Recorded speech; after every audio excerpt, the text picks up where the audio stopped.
Welcome to the WWII podcast, where talk is all about the West. This episode is brought to you by White Stallion Ranch and produced by Cowboy Spirit USA. Dude ranching's influences continue to be wide and deep in the West. Lynn Downey reminds us of this today when she chats with Russell and Alan about her summer visit to the pop-up OTO Ranch in Montana. And yes, I did say pop-up. And why she chose to set her new novel, Dude or Die, on a dude ranch. Kick back and give a listen.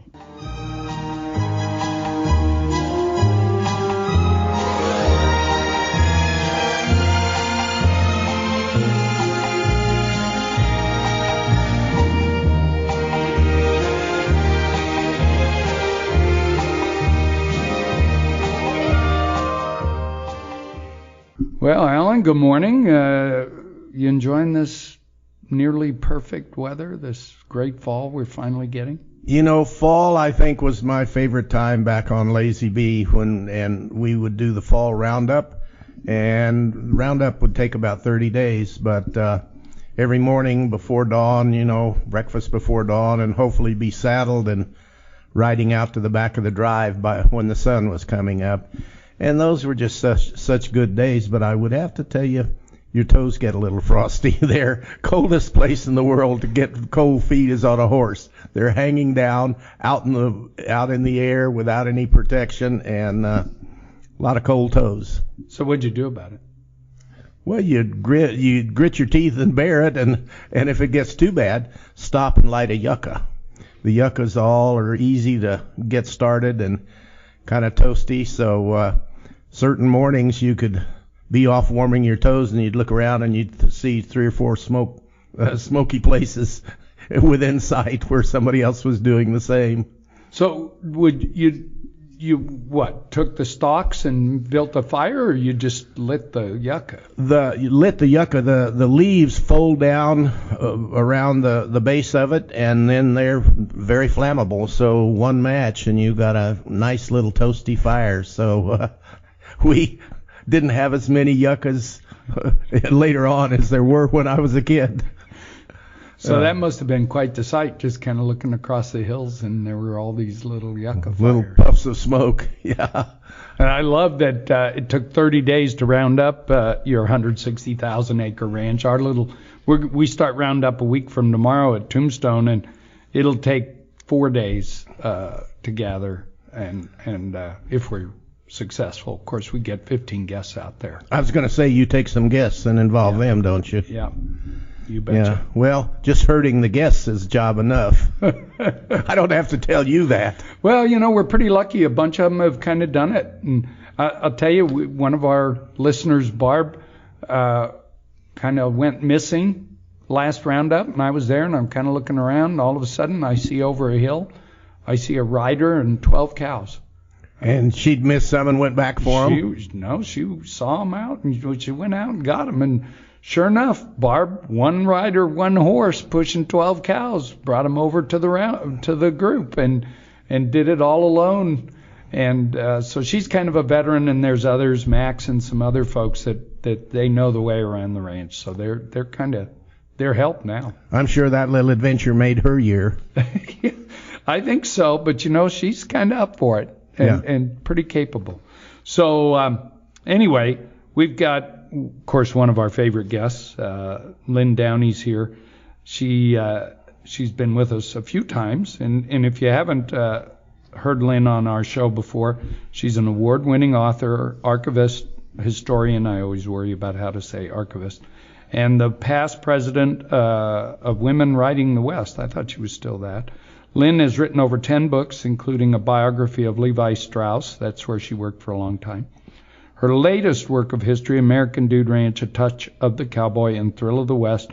And really, I enjoyed it. There's 3 history books of the Dude Ranch business, and it takes a different, kind of a little more movie and cultural approach, and it's just so well written and fun to read. It's just a real good Dude Ranch advocate.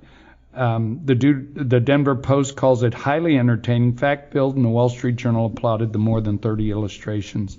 Her debut novel, Dudes Rush In, won the Will Rogers Medallion Award and the New Mexico-Arizona Book Award. She just released the second book in that series titled Dude or Die. It's kind of my life philosophy there. Lynn joins us from Sonoma, California. Welcome back, Lynn. Thank you, Russell and Alan. It's great to be back. And Russell, you did good. You were perfect with your pronunciation of archivist. Yeah, I practiced. Well, we're glad to have you another time. You're an entertaining guest, and so what prompted you to start writing your articles on the West, and you know what you do, your books? Well, I've been writing history since I was in the 5th grade, and it's just my joy. I said to somebody the other day, if I'm not writing, I'm not breathing.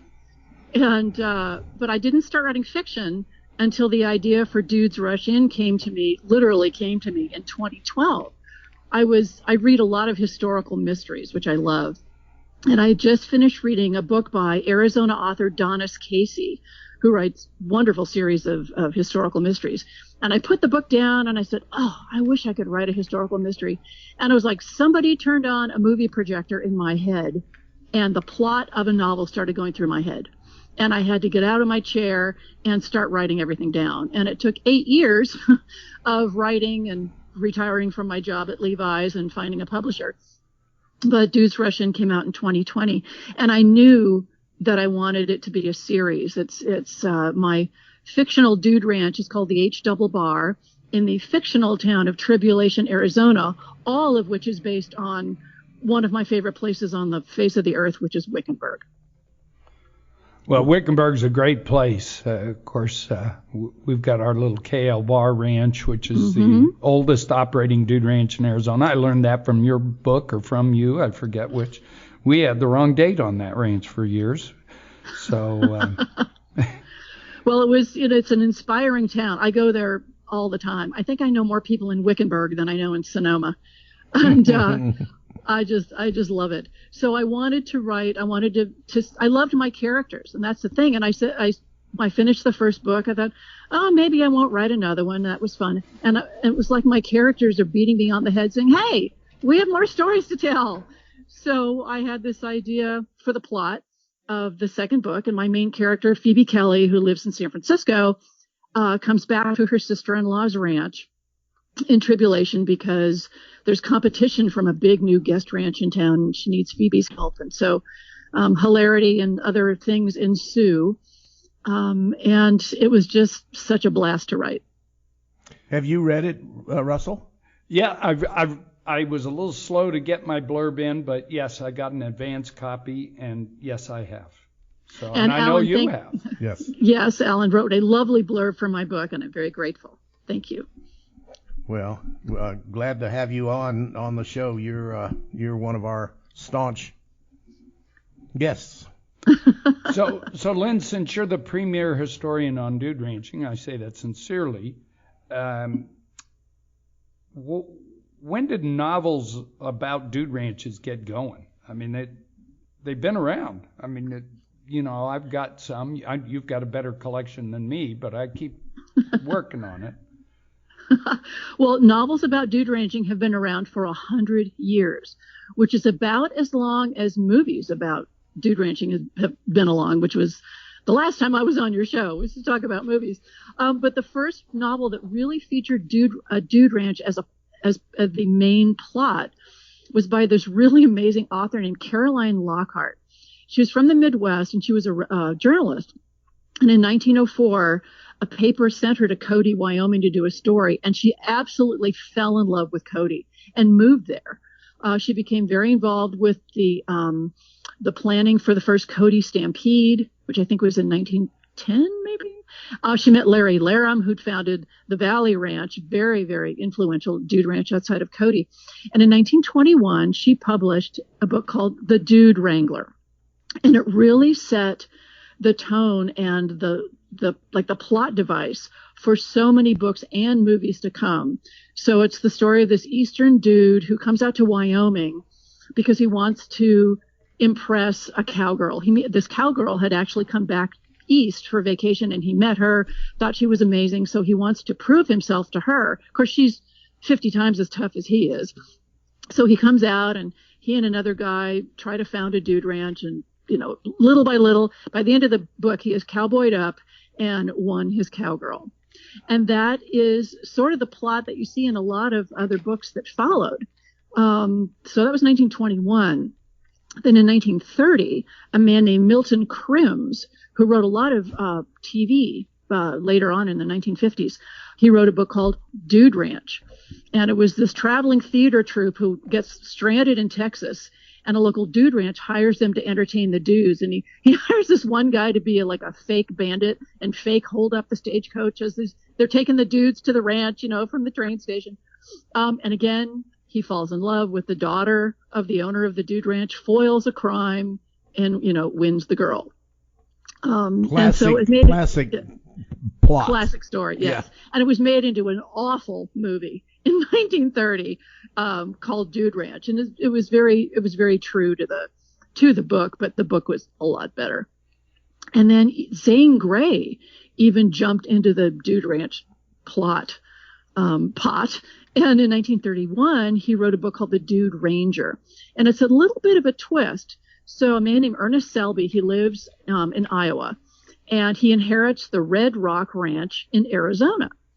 But he has heard from the executors of the estate, there's lots of cattle is going missing. So he goes out there and hires on as one of the hands, so they don't know that he's actually the owner. So he can figure out, who's stealing all the cattle. And again, he has to prove himself and win the daughter of actually the guy who is the actual criminal, et cetera, et cetera. So I love it that Zane Grey, classic creator of Western fiction, took on the Dude Ranch. But you guys will love the story of the book called Dude Woman, which is from 1940. And it was written by a man named Peter Kyne, who actually wrote the novel Three Godfathers that was made into that wonderful film with John Wayne and Harry Carey Jr. in I forget when. And it was about these three bandits that they rob a bank and they get stuck in the desert and they have to save a baby. Have you seen that movie? It's called Three Godfathers. That one doesn't ring a bell for me. Oh, it's wonderful. Check it out. But in the book, they rob a bank in Wickenburg. They don't do that in the movie, which is the only thing about it I don't like. But so in the book, Dude Woman, a young woman from New York comes out to Arizona for vacation. But when she gets there, the Dude Ranch she made a reservation in had folded. So she's wealthy, so she buys the Dude Ranch and decides to run it herself. And she can ride, she can shoot, she's equal to all the cowboys. The Dude Ranch is called the Wagon Wheel, and it's in a town called Congress Junction, which is with the actual town of Congress, originally called Congress Junction, is about 15 miles from Wickenburg. And the owners of the Wagon Wheel are a family called the Burdens, Burdans. Well, the Burdens, with an E, owned the Remuda Ranch in Wickenburg for years and years and years. And I did some research, and Peter Kyne was in the Wickenburg area in the 1930s. So he put Wickenburg into this book, which I just love. And that's in the Dude Woman. Dude Woman from 1940. Yeah, and I learned about that book from you. I have it now. In fact, I started it and sort of somehow fell out of it, but I still got it. It's a good story. And, yeah. It kind of creeps along in the middle, but then it gets, the action, picks up again at the end. But the goofiest book about dude ranching has to be Cherry Ames' Dude Ranch Nurse from 1953. Boy, and I'll tell you what, you can get that on eBay any day of any week. They must have published thousands and thousands of that book. I have my copy. Yeah, me too. Oh my gosh. Well, it's from 1953. And Cherry Ames was the Nancy Drew of the nursing world. And so there's zillions of these books. Cherry Ames department store nurse, Cherry Ames cruise nurse. And so she goes to the Twin Mounds Ranch in Tucson and helps a family find a lost fortune in 1953. Excellent. Pretty hilarious. Oh, I forgot. There was a mystery, Death on a Dude Ranch by Francis von Emmy, I think in 1935 or something, which is not bad. It's actually, it's a mystery that could have taken place anywhere, but she put it on a dude ranch so there could be horses and guns. And it kind of works. So your second novel, Dude or Die, was just released. Tell us a little bit about that. Well, Phoebe Kelly comes back to the ranch to help her sister-in-law foil the what's the word I'm trying to come up with? The machinations of this guest ranch. But I took the opportunity to introduce an interesting character in my book. I had the main plot already, but I wanted a sort of a side plot to have a little extra interest. And one of the main plot devices in all of fiction is a stranger comes to town. So I had a stranger come to town. The ranch, the H Double Bar, decides to hold a dudeo, a dude rodeo, where they have rodeo events for the dudes, as well as real events for the local wranglers. So they bring a trick rider to town who has a sort of a mysterious past. And this is a bit of a spoiler, but the character turns out to be from a family near where I live in Sonoma County, California. And this is actually a story from my own family. My father grew up, spent his high school years in a little town called Sebastopol. And there were a lot of Japanese American families in this area. It was an agricultural region. And so a lot of his classmates at high school in the 1940s were Japanese American, like multi-generation American of Japanese heritage. And one day he came to school and they were all gone because it was 1942 and they'd all been taken away to be interned in an internment camp in Colorado because of the Franklin Roosevelt's policy of taking all Japanese away from the West Coast during World War II. My father talked about this his whole life, about the outrage of losing his friends to this kind of an outrage and this kind of injustice. And this character just came to me. And I never believed fiction writers when they said, oh, I don't make things up. Stuff just comes to me. Well, stuff just comes to me. And it really did happen to me. I wanted some other kind of character, and this character just came to be like full blown. And I wanted to tell her story as a way to honor my father, the memory of my father, and the memory of his friends from the high school that's not very far from where I live. So that was really meaningful for me. And the story also seems to work, which is also very important. Well, and as you know, and we'll come back to it, it ties in literally to a dude ranch here in Arizona that has a bit of that history. So we're going to take a quick break and be back.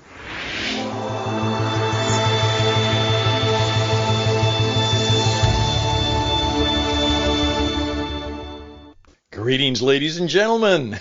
I'm Stan Husted, and I thank you. On behalf of Lynn, our producer, and I put the work together with Cowboy Spirit USA, we want to thank you for listening and advocating for us and making us one of the best known Cowboy Spirit podcasts around the world. We are grateful for that.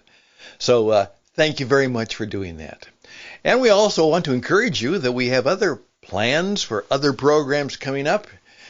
Very shortly, you'll be hearing about Tales of Old Tombstone. That's right, Tales of Old Tombstone, produced right in Tombstone, Arizona, at the Monument Ranch there. And we will have all kinds of stories and guests. And for those of you who you are a fan, you are a student of the town that wouldn't die, that historic place, we're going to have everything you need to know, want to know, and even more about Tombstone, Arizona. Not only educational, informational, there will also be a few life lessons that Stuart Rosebrook will put together. It'll be something to listen to, maybe even to listen together to learn some things about that. So please keep in touch, and we'll let you know more about Tales of Old Tombstone. And then for those of you who are Route 66 people, guess what? We're going to have a program on Route 66 for all of you classic car and the fans of the road in America and all of the stories and legends that can come from that. We're trying to do good things to preserve the Western tradition. This is a time where life is a little bit challenging for most people, but good ideas, good information, good education, good conversation, just the vitality of learning and doing things together is what we want to do. And thank you for being a part of that.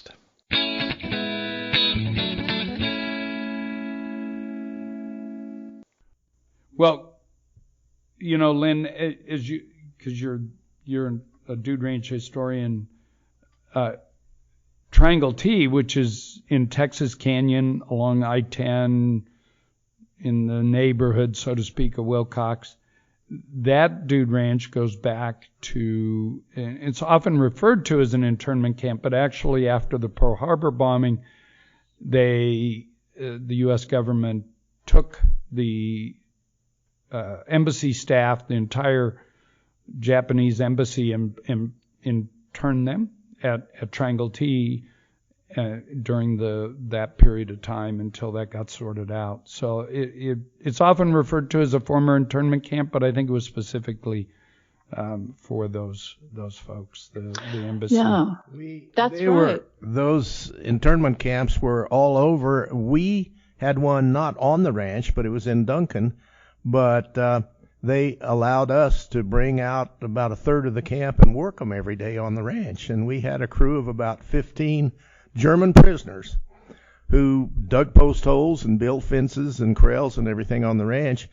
And still today, a lot of our good improvements date back to those hard-working Germans that were there. Good German engineering. Absolutely. And Wow. I think you told me those POWs, they were POWs, of course. Yeah, they were POW.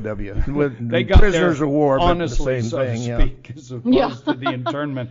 But Arizona did have a big internment camp at Poston on the Colorado River Indian Reservation. So, so Arizona had its share of this history. Yeah. I was just a little kid when all that occurred, and those German prisoners, most of them had families at home, so there was one little kid would wander out around their work area, and that was me. And they paid more attention to me, and we had ball games, and it taught me to do this and that. And they were a bunch of good guys. And boy, they didn't want to go back to the war, let me tell you. They were happy where they were, because if they went back, they'd get shot, and they didn't want to do that. So Dig post holes beats by a bunch. Yeah. Well, one of the stories I uncovered when I was doing the research for American Dude Ranch was there was an American boy from, I can't remember if it was Montana or Wyoming, and he was in a German prisoner of war camp.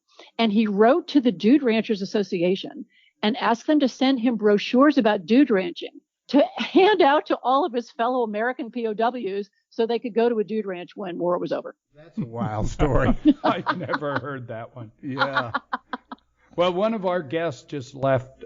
She comes about 3 or 4 times a year, and she does a little bit of work at SeaWorld, I think, for fun. She said, I'm going to take 8 of your pens, White Stallion Ranch pens, and she says, I'm going to hand them out to people that are from Arizona. She said, just get the word out. So that's not quite as unique as sending brochures to POW camps. But that's optimism, right? Works. Yeah. That's optimism when you get out of here. Yeah. I love my White Stallion Ranch pen. Well, thank you.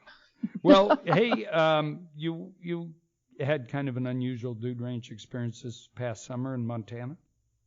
Oh, Russell, I have to tell you, my 3 days at the OTO Ranch in Montana was probably one of the top 5 vacations of my entire life. Tell us a little about it. It was so special. Well, Russell, do you want to give a little background about the pop-up ranch? Sure. I mean, it would be a show in itself. So the summary is, Montana's first Dude Ranch, founded by Dick Randall, found its way in the 90s, I think around 93, into the ownership of the U.S. Forest Service. And so it also in the early 2000s made its way onto the National Register of Historic Properties. With that, of course, comes some obligation to maintain the property. The lodge, as you know, is extensive. I think it's over 8,000 square feet, 10 original cabins. Other outbuildings that are either in collapse or disrepair, different levels. Some of the buildings have been really well brought back. Cabins, lodge, part of the lodge, most of the lodge. So the Forest Service reached out to us and said, we'd like to, you're the only ones who run multiple dude ranches, see if we can bring the OTO back in some form or fashion to dude ranching. And so last summer when you were there was our second summer there. We call it a pop-up because we come in, we create the infrastructure, we hook it all up, and then we take it down. And so now it's all temporary stuff. Our stuff's all temporary, and we'd like to be there longer, but there's no inclination, there's no indication at this point whether that's possible or not. But we go in, we pop it up, and then we take it down and drive it away. How many people can you take care of at max there? We kind of went for 18 this past summer, 18 guests, if it was maxed out. And you bring in some horses. Maybe. And we bring in the horses, the infrastructure. We have glamping style, very nice outdoor bathrooms. But I'll let Lynn describe it. Well, I had the opportunity to go this past July. I had always read about the OTO. I wrote about it in my book. And the idea of being able, as a historian, to go to such a historic ranch under the conditions that you mentioned, it was like it was frozen in time. When it closed to the public as a dude ranch around 1939, and then had been privately owned until the 90s when the Forest Service acquired it. So it was so intriguing to me. And from the minute I got off the plane in Bozeman, I felt like it was 100 years ago and not 2023. It took an hour and a half to get there, from the airport, and you go through Gardner, and then you turn off the highway and you get over hill and dale, and then you turn this corner, and then there's this clearing, and here it is. It was like it was dropped from the sky. This big, beautiful lodge and these 10 cabins that looked like they just grew out of the land. From the minute I went into my cabin, which were so beautifully furnished, and I'll talk a little bit about this in my research about the OTO. There was no electricity and no indoor plumbing in these individual cabins. And so you and your teams, electrified the cabins, and there was, lamps and modern, power strips for all of our stupid devices. And then the fabulous glamping bathhouse for each cabin. I just really felt like I'd gone back in time with even as modern as all the conveniences were. There was such a feeling of, we want you to have this sort of historic experience, but with a comfort level that is comfortable. And I'll never forget the first night orientation. It was like, this is how you use a can of bear spray. Like, okay then, all righty, yeah, I'm from Northern California, I've got a mountain lion in my neighborhood, but that's as far as it goes. So did you see any bears while you were there? I did not. One of the trail rides, they saw a bear a couple of hills over who sort of looked at them and went meh and wandered off. But it was very serious. You don't leave anything in your bathhouse that has a scent in it. You have to take everything out. Even, when you go off ranch, you take your bear spray with you. And that was enforced. And I appreciated that. A bunch of us went up a hill to do some archery one day, and Locke, the guy who was taking us, is like, all right, everybody, you got your bear spray, because you never know. And that just added to the intrigue for me. But what really made it special was that I don't ride. Don't ask me why. I don't ride horses. So everybody got on their horses in the morning and took off. And I had the whole ranch to myself for a couple of hours. And I was writing an article. I'm writing an article about the OTO for Montana, the magazine of Western history. I had all of my research material with me. I sat on the porch of the lodge and looked at the glorious scenery with my coffee in the morning and another beverage in the afternoon when everybody took off for the afternoon ride. And I had the place to myself. It felt like a writing retreat for me. And it was just really incredible. And then I also had the great opportunity and honor. I got to give a talk about the history of the OTO to the group that we were in. which included 3 friends of mine. It was like me and 3 friends and this wonderful family from the Midwest, the Carrolls. And I brought a lot of my goofy Dude Ranch memorabilia with me from my extensive collection. And I got to talk about the OTO to an audience. My favorite thing, talking to people about history. And I said this over and over to people. This could be 1923, not 2023. And so the staff was amazing. The feeling of being in this sort of enclosed area, like this, our own little world, you created that. And then when I was doing my research about the OTO, I read that Dick Randall and Dora Randall used to take people about 5 miles away to what was called Corwin Springs. It was a natural hot springs, which is still there. And it's called Yellowstone Hot Springs. And we got to go to Yellowstone Hot Springs. So it's like, oh my God, I'm having a Dick and Dora Randall experience here. It was just so special. So Lynn, I got to ask you, and I mean this, I've read because I love the Dude Ranch history too. And if I remember quoting you correctly, correct me if I'm wrong, in your book, American Dude Ranch, you only reference 3 specific dude ranches, which is Eaton's for obvious reasons, being pretty well acknowledged the first. Valley Ranch, Larry Laram, first DRA president, huge impact on dude ranching. How long was he president? I've read 3 different numbers. I think at least 15 years. Yeah, because I've read 12, 15, and 18. But he was there a long time. They term limited him. They don't get to do that anymore. And then, of course, so Eaton's, Valley Ranch, and OTO. Those are the 3 in your book specifically mentioned. You said they just couldn't be left out, but the rest you didn't want to offend. Why do you think OTO has that status? I think of these 3 as the founders. They're like Washington, Jefferson, and Madison or something. I mean, these are like the founding ranches because they set the tone for what dude ranching was going to become. And they offered an example for what dude ranching could be to anyone who wanted to. And so often when we think about the history of really important dude ranches, so much of why we think that is because of the people who founded them. And for me, the OTO is all about Dick Randall. Dick Randall was a mainstay of the DRA as just as much as Larry Laram. He was at the very first meeting in 1926 at the Bozeman Hotel. He was on the board of directors. They later just made him an honorary director.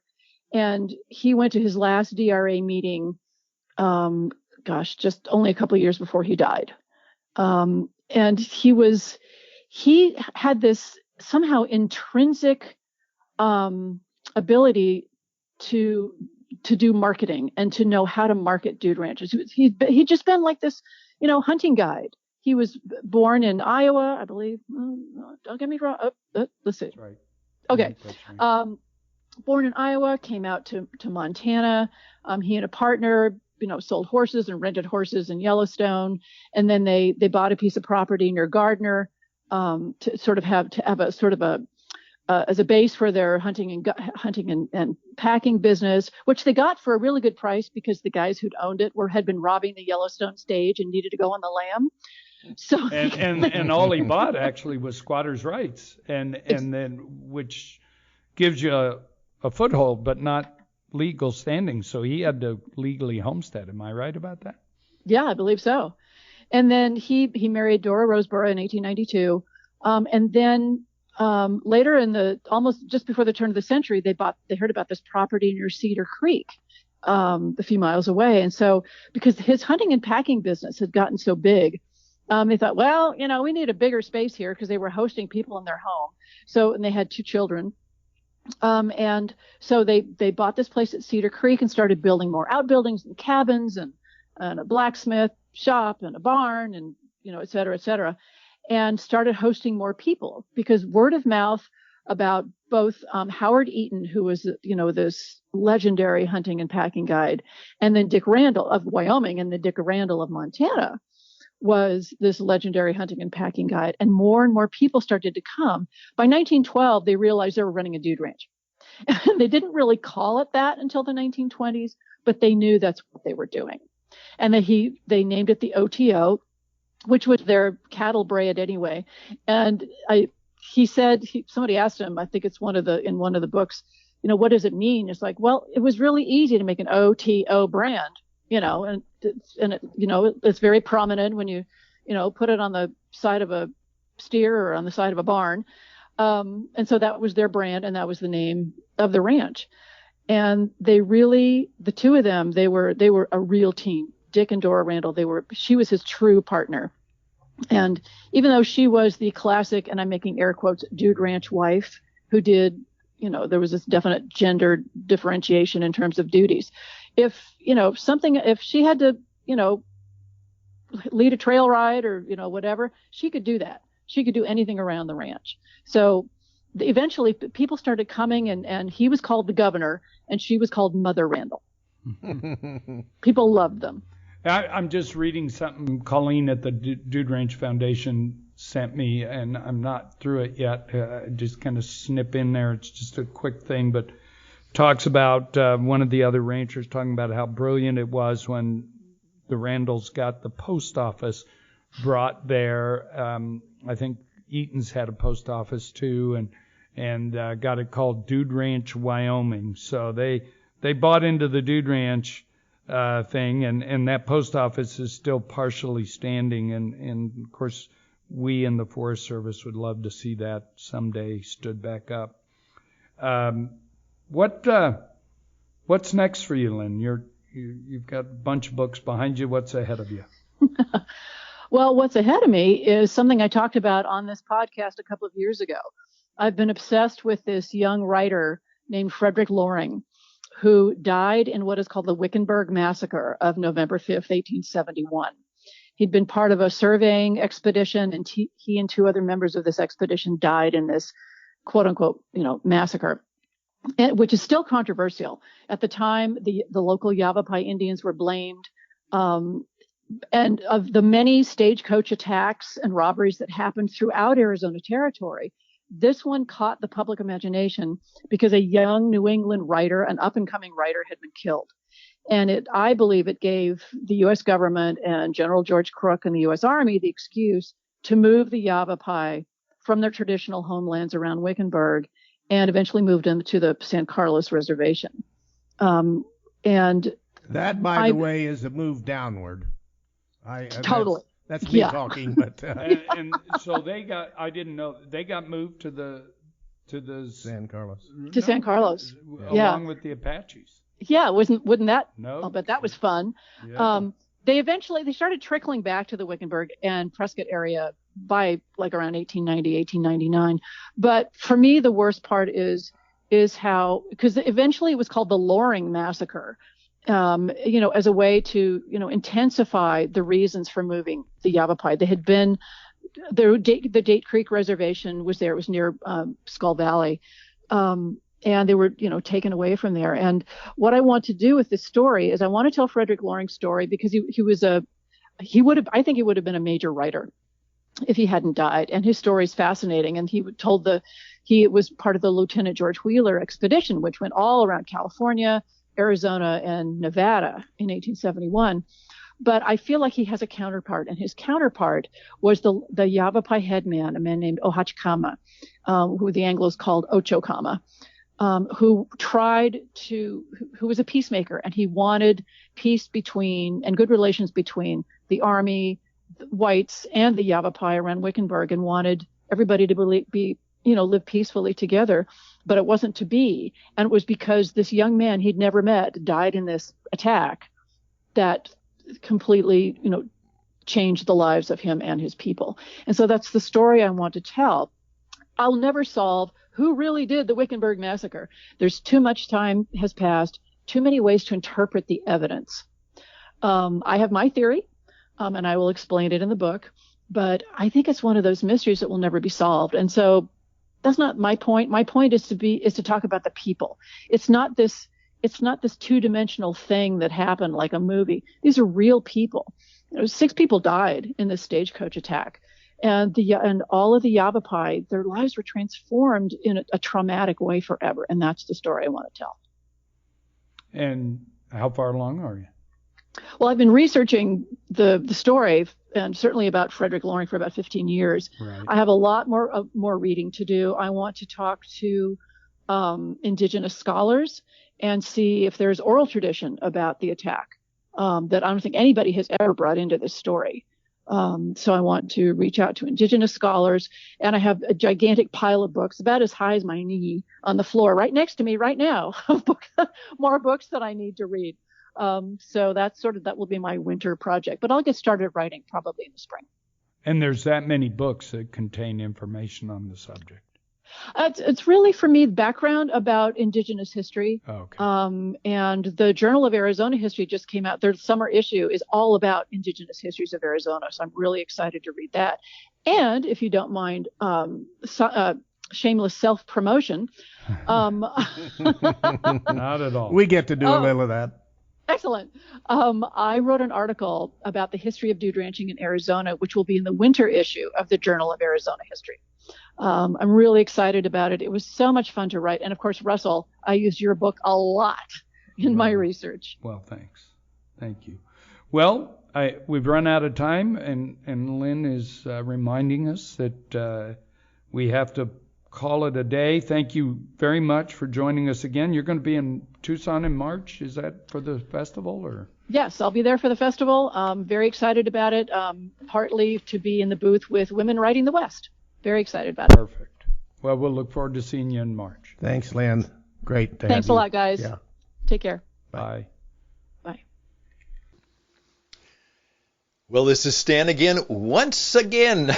Hey, guess what this weekend in? It's the proverbial, right. We're going back to regular clock time. You turn your clocks back and supposedly gain that extra hour.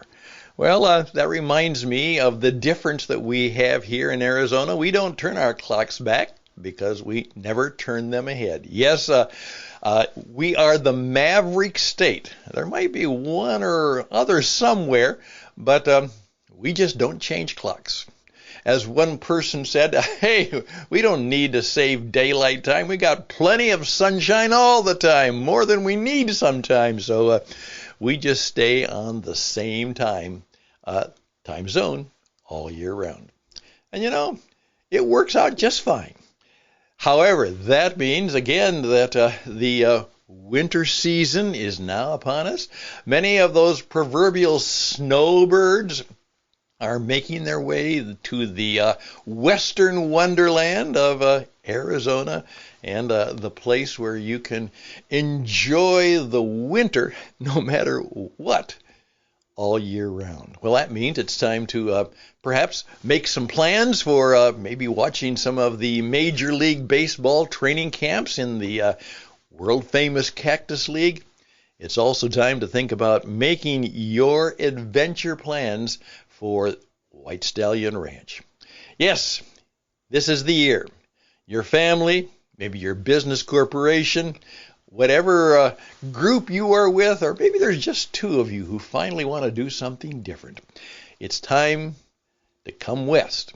Go west, young man, young woman, everybody. Come west and enjoy your inner cowboy experience. Here we go, whitestallion.com, whitestallion.com.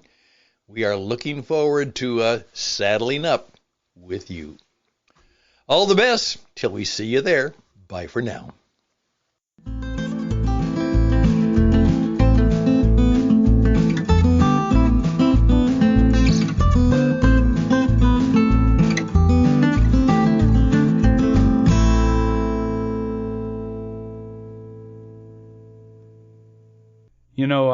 Thinking about that stagecoach robbery reminds me that there was, so now I'm going to grab Lynn and see if she wants to do another stagecoach robbery. There was years and years ago, probably my dad was still alive.